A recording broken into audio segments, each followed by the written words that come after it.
Yan guys, magluluto tayo. Bawang sibuyas, maraming luya. Yan. Ayan po, bawang sibuyas at luya. Alam na bis, anong niluluto natin. Ayan.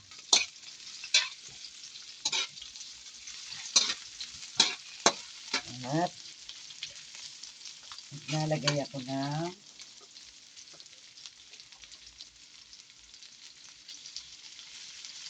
bagoong. Ayan po.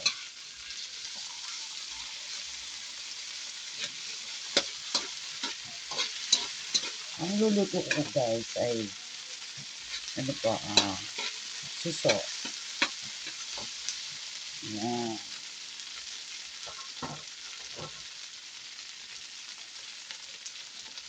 Ito po ang ating ilulutong suso. Yan na guys, ilalagay ko na po.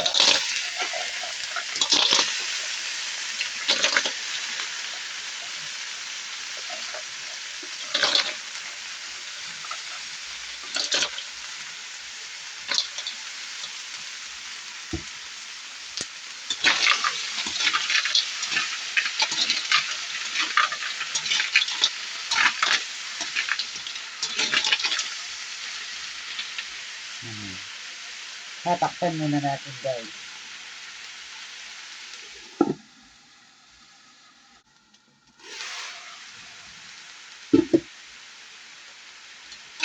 Madali lang naman kung niluto ito. Dahil wala akong tanglad, ang nilagay ko na lang po ay maraming luya. Yun. Maraming luya po ang nilagay ko. At ayos na po ito guys. Luto na po ito. Kasi hindi pwedeng patagalan ito kasi pag nangungo siya, pag sinatagal niyo pa ito, medyo kukunyat yung laman niya. Kaya pwede na po ito.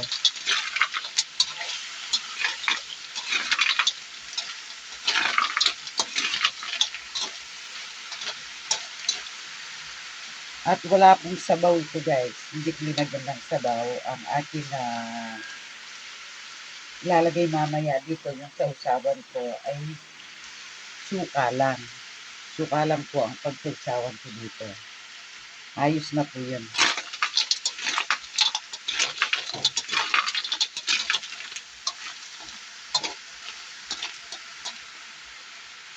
Ayan guys. Dito na po siya. Ang suso na ginisa sa bagoong. Okay, thank you for watching. See you my next video. Please like and subscribe. Bye! God bless po sa ating lahat.